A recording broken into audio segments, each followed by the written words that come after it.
आ गए मेरी मौत का तमाशा देखने।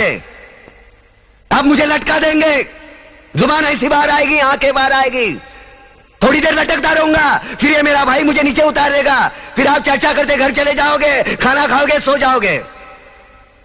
तुम्हारी ये नामर्दानगी, बुज़दिली एक दिन इस देश की मौत का तमाशा इसी खामोशी से देखेगी।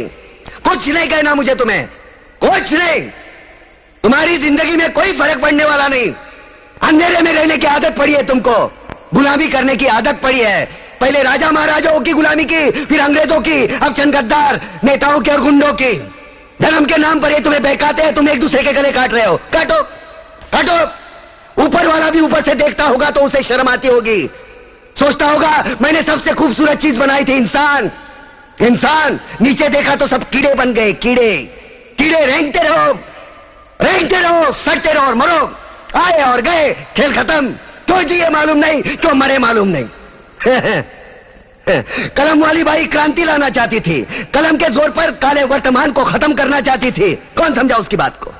सब साले मुर्दे, जिंदा लाशें। किसे जगाती वो? मैं जाग गया, कुछ अच्छा काम करके जा रहा हूं, सुकून है।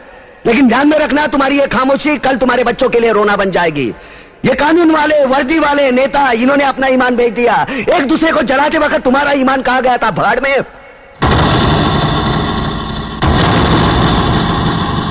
ये पिस्सू जैसा हमारा पड़ोसी मुल्क आने वाले कल में शायद अपने आप को दुनिया के नक्शे पर देख नहीं पाएगा। एक बात भूल रहा है, उनके घर में जो रोटी बनती है ना, उसका आटा भी विदेशी चक्की से पीस के आता है।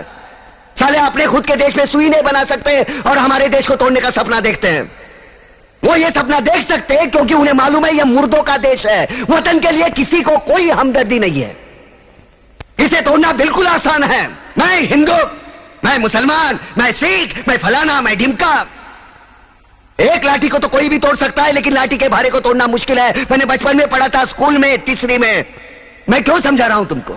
क्यों समझा रहा हूं? पागल हूं मैं? भूसा भरा पड़ा है मेरे दिमाग में। क्यों बातें कर रहा हूं इन पत्थरों से? हंसो हंसो, खुशियां मनाओ। क्रांति की राह पर एक और कुत्ते की मौत मरने जा रहा है, कल कोई और मरेगा। हमें क्या? हाँ? हम इसी तरह जीते रहेंगे, है ना? जियो भाई जियो, जैसे चाहिए वैसे जियो। मैं हिजड़े की जिंदगी जीना नहीं चाहता। ए ला, चल चल ला।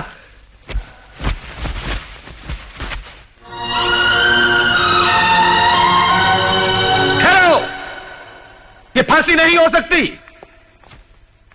उन देशद्रोहियों के खिलाफ जो सरकार को सबूत मिले हैं, उससे साबित होता है कि प्रताप ने उनको मारकर देश का उद्धार किया है। इसलिए भारत के राष्ट्रपति ने उसकी सजा माफ कर दी है। ये रहे उसके कागजात।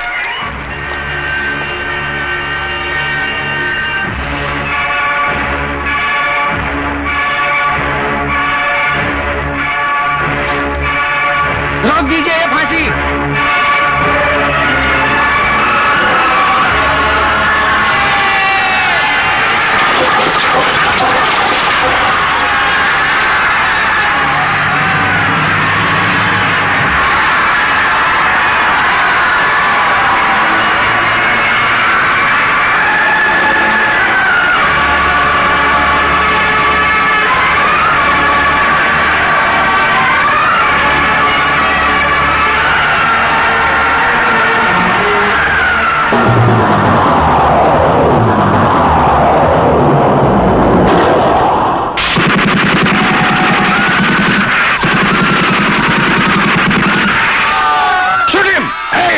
कमिश्नर, लाशों के ढेर बिछा दूंगा अगर हमारे बीच में आया तो।